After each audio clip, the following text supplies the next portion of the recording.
Mónica Gutiérrez, más bien que retomar, vamos a iniciar, ¿no, Mónica? Ay, Sí, Mónica, ahora te contesto escuchamos, ya a ver. está. Sí, ahora, ¿no? Sí, Ahora, sí, muy bien. Bueno, bien. hablamos de La librería del señor Livingston, que fue tu cuarta novela y yo creo que tu pequeña gran revolución. ¿Qué tiene esta librería que ha enamorado a tantas personas y que, si no me confundo, va por su cuarta edición, ¿no? Sí, sí, cuarta. Esta semana me llegaba la noticia de que iba por la cuarta edición. Pues no lo sé, yo creo que lo que tiene es mucho cariño y mucho amor por los libros.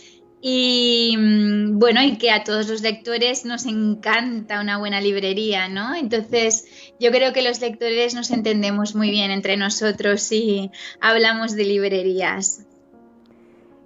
Y bueno, yo te iba a preguntar libros que hablan de libros y de librerías, porque son continuas las referencias que hay en tu novela, ¿no? Sí, es verdad, yo cuando empecé a escribir La librería del señor Livingstone, tenía claro que quería escribir un libro sobre libros. Me apetecía muchísimo hablar de mis libros preferidos, de mis autores preferidos, y yo quería hablar de todo ese bagaje literario que me ha acompañado siempre desde muy jovencita.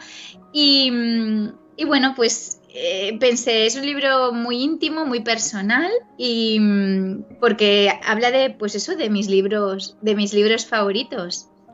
Sí, de hecho hay un personaje que es prácticamente Oliver Twist. Sí, sí, eso es una de las cosas también. Claro, me ocurrió porque a veces me preguntan, pero ¿por qué has ambientado la librería en Londres? Claro, a mí me pasó cuando empecé a pensar en los libros que yo quería hablar, me di cuenta que la mayoría de mis novelas, de mis clásicos favoritos, eran clásicos británicos. Y entonces pensé que si ambientaba la novela en Barcelona, Ujú. quedaría un poco extraño que un librero barcelonés hablase todo el tiempo estuviese hablando de títulos ingleses, ¿no? Entonces pensé, mira, necesito que el librero cite con naturalidad todos estos clásicos ingleses, ¿no? Y entonces yo pensé que la novela me pedía Londres. Y claro, Londres para mí es una ciudad muy dickensiana. Ujú. Entonces también quería que hubiese ahí ese pequeño guiño a Charles Dickens, ¿no? Que también es uno de mis preferidos. Y por eso tenemos a un personaje que es Oliver Twist. Ajá. Bueno, yo descubrí otro personaje más que no sé si está puesto por azar o no, quizás no. Yo, bueno, soy muy, muy fan de las hermanas Bronte. Ajá. Y hay por ahí un personaje que es Lockwood, que es el nombre del inquilino que va a rentar a Cumbres Borrascosas. Entonces, a lo Sí, mejor sí, no sé sí. si lo hiciste queriendo o he encontrado yo esa casualidad. Muy bien, Bárbara, muy observadora. Muy bien, muy bien. Me llevo la piruleta. Sí, sí, premio. Muy poquitos lectores han dado cuenta de ese guiño pequeñito. Sí, sí, efectivamente, La librería del señor Livingstone es una novela que es profundamente metaliteraria.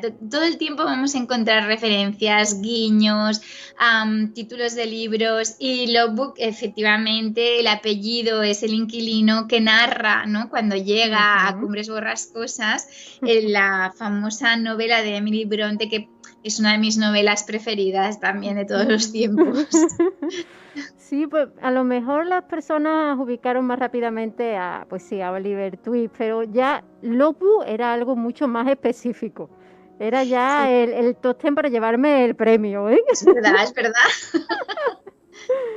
Bueno, y bueno, las críticas a esta novela, todas positivas, la verdad, es que son innumerables. O sea, por ejemplo, es un libro que encanta a cualquier lector, tanto al aficionado como al empedernido. Lo tengo como un diamante en mi librería. Leer un libro de Mónica Gutiérrez es entrar en un mundo aparte. No desaparece la sonrisa en todo el libro. Que, bueno, y así un largo etcétera. ¿Qué sientes cuando lees esas críticas? Pues no sé, intento no leer muchas críticas porque me da mucho miedo porque publicar al final es exponer tu criatura, ¿no? Una creación que en la que has estado trabajando mucho tiempo, en el que has dedicado mucho esfuerzo, muchas horas, mucho cariño, ¿no? Y exponerla al público a mí siempre me da mucho miedo porque no sabes si va a gustar, si no va a gustar, si va a ser bien recibida, no lo sabes. Entonces yo intento leer lo mínimo que puedo porque sí que es cierto que cuando las críticas son buenas te sientes muy reconocida y te sientes muy feliz de que hayan congeniado también los lectores con tu novela, pero claro, y si son malas, pues y te hunden bastante, ¿no? Es cierto que te afectan, ¿no? Entonces, intento mirar lo mínimo posible las críticas y lo que siento sobre todo es un gran agradecimiento enorme a todos esos lectores que han hecho posible la cuarta edición, pero a todos esos lectores además que me llevan años acompañándome. Es que yo tengo gente que me ha leído desde la primera novela y sigue ahí conmigo, ¿no? Sigue apoyándome y leyendo mis libros. Entonces, lo que siento sobre todo es una enorme gratitud de la generosidad de los lectores y de lo leales y lo amables que son.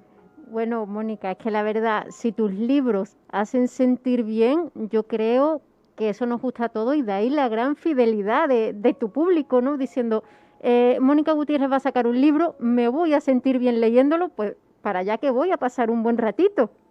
Sí, sobre todo en estos tiempos, ¿no? Porque recuerdo que mi libro estaba publicado con anterioridad, lo había autopublicado en una plataforma digital y el año pasado, pues por estas fechas, recibí una llamada bueno, de quien ahora es mi editora y diciéndome, oye, es que he leído La librería del señor Livingstone y me gustaría hacerte una oferta, me encantaría que ficharas con nosotros con Ediciones B, porque esta novela me encanta, además estoy viendo que está entre los más vendidos de estos momentos. Y claro, fíjate que era un momento en el que estábamos confinados en casa, ¿no? Y todos teníamos la cabeza en cualquier otro sitio, excepto en ningún momento se me había ocurrido pensar que mi libro se estuviese vendiendo en esos momentos o que fuera uno de los más vendidos, ¿no? En esos momentos los primeros momentos del confinamiento, de la pandemia, estábamos todos asustados, preocupados y creo que ese momento fue muy especial para mi novela por dos motivos. Uno, porque estábamos encerrados en casa, no podíamos ir a las librerías estaban cerradas. Y dos, porque la gente empezó a agobiarse muchísimo con todas las noticias que había a nuestro alrededor, las malas noticias, era un bombardeo constante de malas noticias y muy preocupantes. Y yo creo que la gente necesitaba desconectar un poquito de todas esas malas noticias. Y por eso se encontraron con mi novela, ¿no? Una novela en la que todo era amable, todo era paz, ¿no? Todo era tranquilidad y serenidad, ¿no? Entrar en la librería del señor Livingstone es entrar en un lugar donde sabes que nada malo va a ocurrir y era un libro que invitaba a viajar cuando no se podía salir de casa, que invitaba a ir de librerías cuando no se podía ir de librerías, ¿no? Y sobre todo invitaba al lector a desconectarse de todo ese ruido que había ahí fuera, ¿no? De todas esas malas noticias. Yo te voy a preguntar, porque esta novela y varias tuyas están englobadas dentro del género feel good.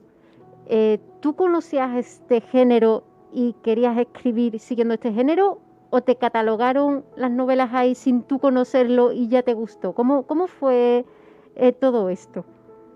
Yo era muy fan del género feel good. Empecé a leer las novelas de Dorothy Emily Stevenson, el libro de la señorita Bankel, y entonces ahí empecé a entrar en ese feel good británico, ¿no? Que sobre todo tiene su gran momento de esplendor en el periodo entre guerras y sobre todo durante la Segunda Guerra Mundial en Inglaterra, ¿no? Y empecé ahí a investigar todo ese tipo de novelas y bueno, me encantaban. Y entonces recuerdo que cuando empecé a escribir, yo tenía claro que quería escribir eso. Yo quería escribir a una literatura refugio. También es verdad que cuando empecé a escribir era un momento en mi vida en el que tenía graves problemas y las cosas no estaban yendo bien y yo necesitaba ese lugar de refugio, ¿no? Ese lugar donde todo fuera feliz, desconectar un poquito de mis problemas y de mis cosas y ser feliz y estar tranquila durante un tiempo. Y así empecé este género y desde entonces pues he seguido por esta línea, pero porque realmente me siento a gusto y es lo que me gusta escribir. No solo pensando en el lector, ¿no? Que también, pero También te también es... ayuda a ti misma. En ese Sí, yo momento te creo que sí. ayudó. Sí, sí, yo creo que sí. Y ¿es fácil escribir novelas feel good si realmente no las sientes? ¿O es un estilo de vida que se plasma en el libro? Aunque yo viéndote ya creo que sé la respuesta, pero no está bien Qué que la buena diga yo. pregunta, qué buena pregunta. Yo creo que puedes escribir cualquier género que te propongas, ¿no? Bueno, a ver, es cierto que hay algunos géneros que requieren un gran intelecto, ¿no? Pues, por ejemplo, yo tengo mucha admiración por los escritores de novela policíaca, ¿no? Y porque todo tiene que encajar, ¿no? Todas las piezas tienen que ir encajando las pistas y todo, ¿no? Para que sea una buena novela policíaca, para que no sea un fraude, ¿no? Pero sí, yo creo que puedes escribir cualquier cosa, pero al final tienes que escribir algo que sea auténtico. Para llegar al lector tienes que poner ahí tu alma y tienes que dar autenticidad a lo que estás escribiendo. Un libro con alma, ¿no? Tú no puedes escribir una novela, una comedia romántica, por ejemplo, si los sentimientos, las emociones y el sentido del humor no es auténtico, porque eso el lector lo nota. Si tú estás escribiendo una comedia, tienes que divertirte mucho con ese libro, porque eso se nota, se nota. Entonces yo creo que escribir feel good es como escribir cualquier otro género literario, es poner alma, que tenga libros con alma. Que el lector se emocione con ese libro, ¿no?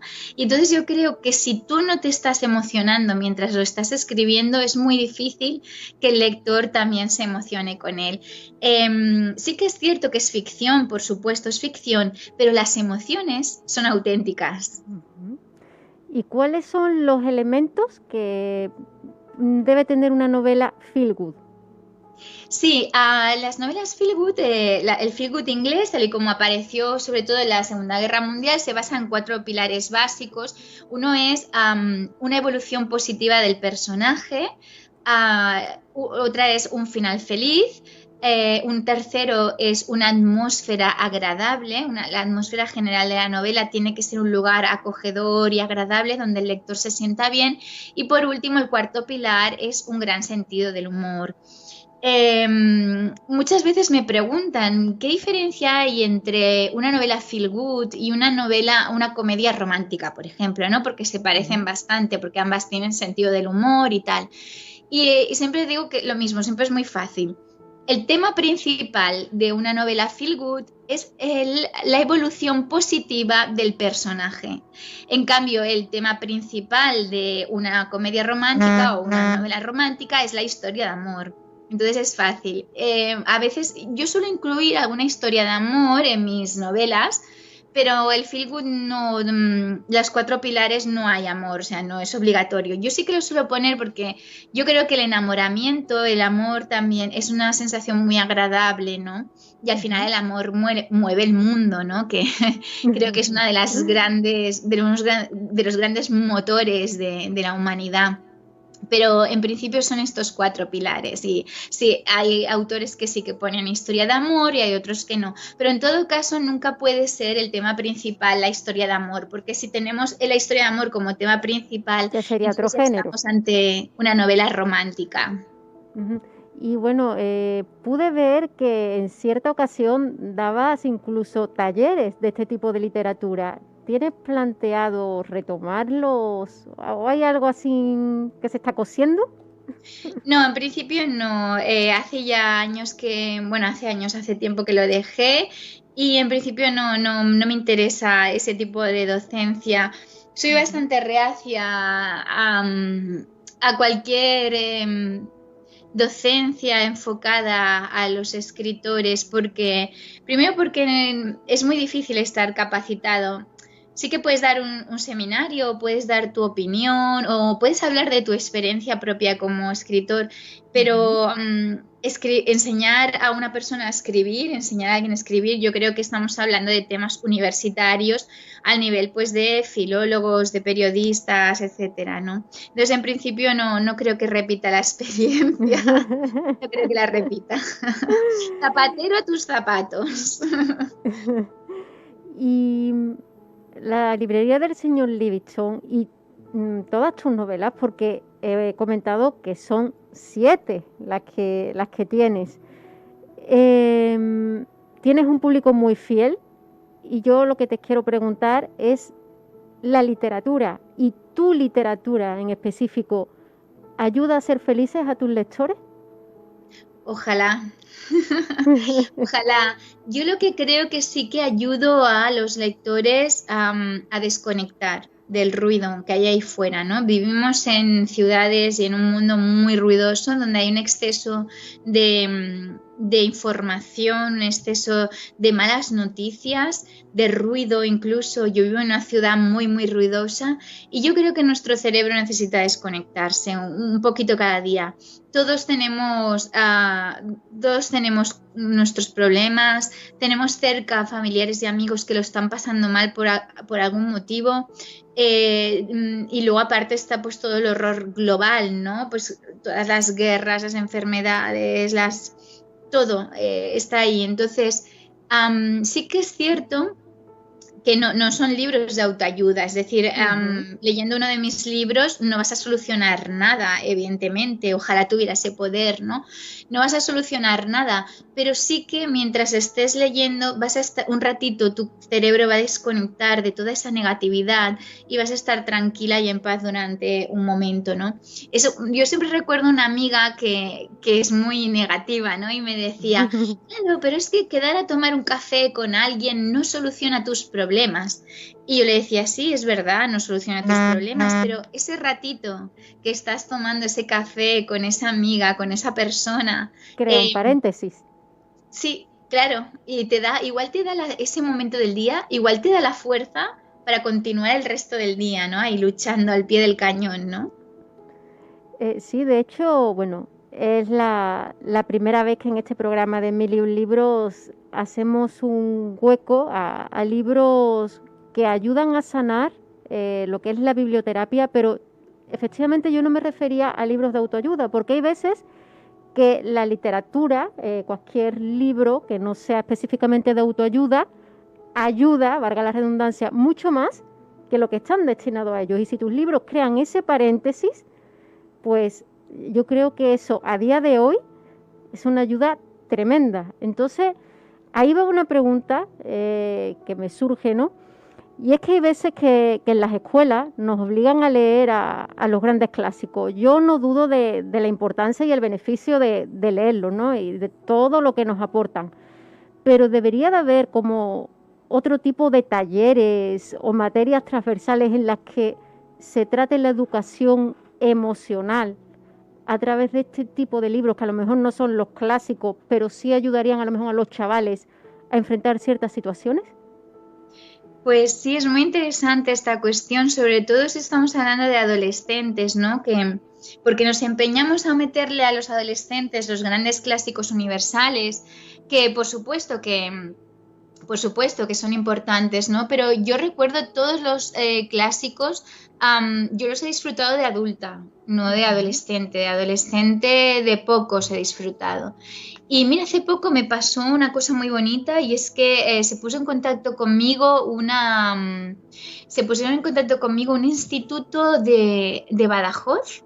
Y fue súper bonito porque me dijeron que los alumnos de segundo de la ESO, que tienen entre 14, 15 años, los de cuarto, que ya tienen entre 15 y 16 años y querían leer mi novela, La librería del señor Livingston.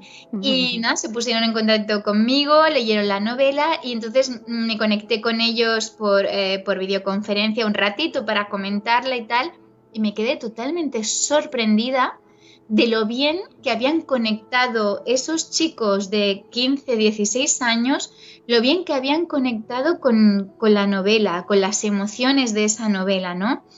Así que la cuestión que me planteas es realmente sí que deberíamos pararnos un poquito a reflexionar, porque es cierto que la educación también debería ser una educación emocional y que en un momento de la secundaria, como es la adolescencia, en que ellos, los adolescentes, están buscando a sí mismos, no solo su identidad, sino que están probando sus límites y sus relaciones con el resto de compañeros, estaría genial si también a través de la lectura pudiéramos ayudarles, ¿no?, a dar esas herramientas emocionales para poder gestionar, ¿no?, todo lo que están sintiendo o las dudas que están teniendo, ¿no?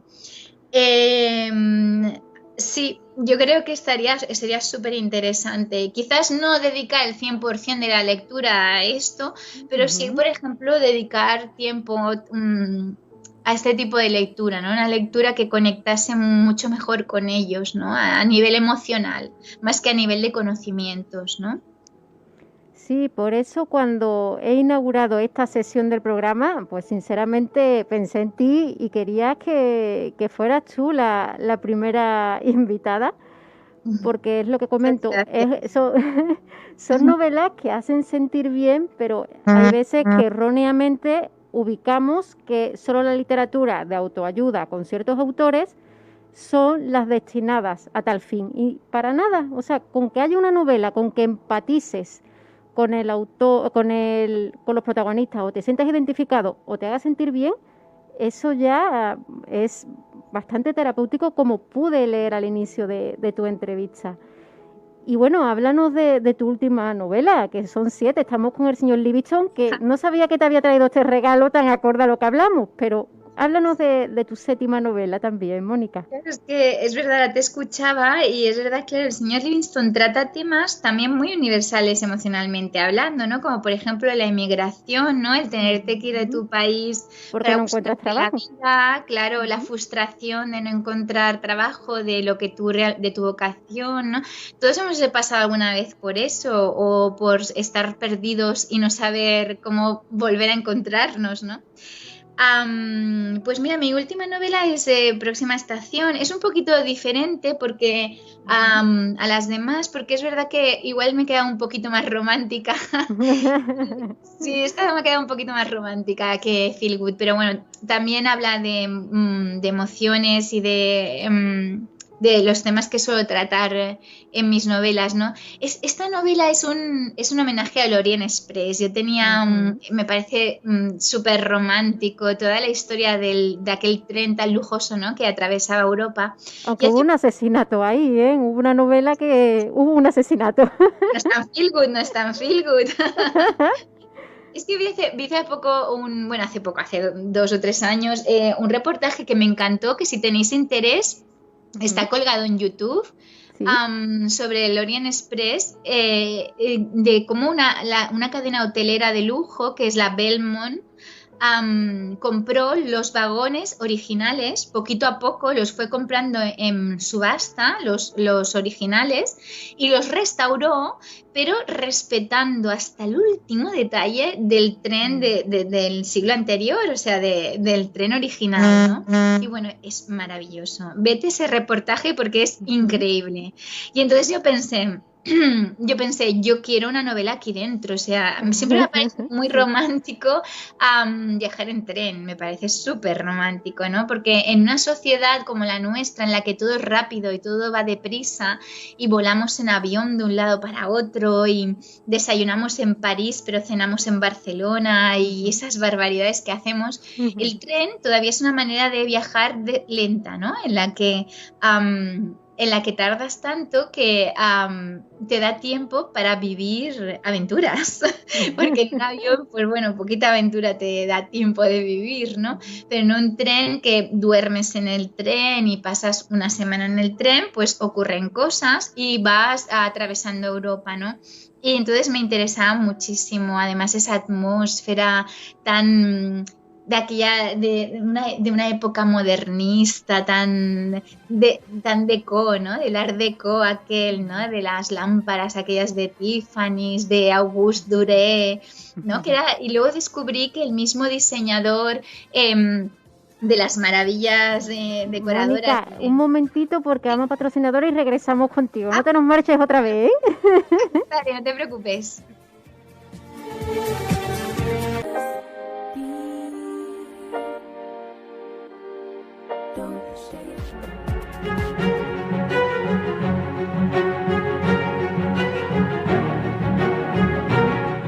Y aquí continuamos con nuestra entrevista a Mónica Gutiérrez, que nos estaba hablando de su última obra. ¿Sigues ahí, Mónica? Sí, aquí sigo. Sí, con todo el estilo del Orient Express del que estabas tan enamorada. Sí, os contaba eso, ¿no? Que está ambientada en el Orient Express. Entonces es una novela de mucha documentación, porque estuve pues todo un año documentándome sobre cómo se viajaba en esa época, de cómo eran los vagones y todo eso. Y la historia, toda la historia transcurre dentro de un viaje en ese tren, ¿no? Lo que sí que es cierto que quizás la historia de amor tiene bastante más protagonismo, pero bueno, me ha salido un pelín más romántica. Yo aviso, por si hay lectores que no son mucho de romántica, yo aviso. Vale, el aviso está hecho. Y bueno, me gustaría que para concluir nos dijeras la dirección de tu blog, porque entras en él y también es muy bonito, inspira mucha paz y sobre todo se nota que eres una gran amante del té. Sí, es verdad, es verdad, yo mi té y mis libros y ya soy feliz, es cierto. Pues mirad, el blog se llama Serendipia, pero para entrar es muy fácil, es mi nombre todo seguido, que es Mónica Gutiérrez Artero, todo seguido, monicagutierrezartero.com. Y ya veréis que se llama Serendipia y ahí hablo pues de todo lo que leo, sobre todo, bueno, de todo lo que leo y me ha gustado, porque sí que una vez me decían, oye, es que tú nunca haces una reseña negativa y tal. Digo, es que yo los libros que no me gustan, primero que no los termino de leer. Y segundo, que no voy a hablar de ellos porque ¿para qué voy a perder el tiempo hablando de algo que no me gusta? Pues mira, es muy buena filosofía, ¿para qué perder tiempo? De hecho, eso ya lo decía Antonio Gala. Hay demasiados libros para leer y muy poco tiempo de vida. ¿Para qué perder el tiempo con los que no nos gustan? Muy bien, exacto. Pues soy de esta filosofía.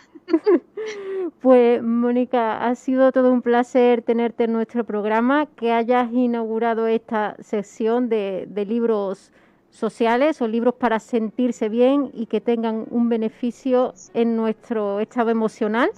Y me alegro un montón que te vaya tan bien en tu carrera literaria, con todas tus novelas, con el señor Livingstone y sobre todo que unos chicos de secundaria eligieran tu libro. De verdad, eso me ha dado un alegrón porque yo no lo sabía, ¿eh?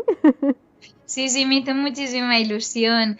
Pues nada, Bárbara, muchísimas gracias por invitarme. Siento el percance del directo y... No pasa nada. Lo bueno es que no te ha pasado nada a ti.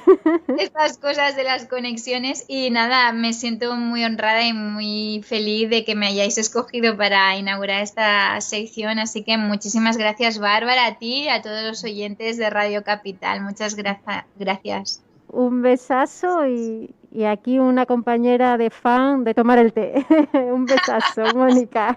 Un beso, Bárbara. Mil gracias.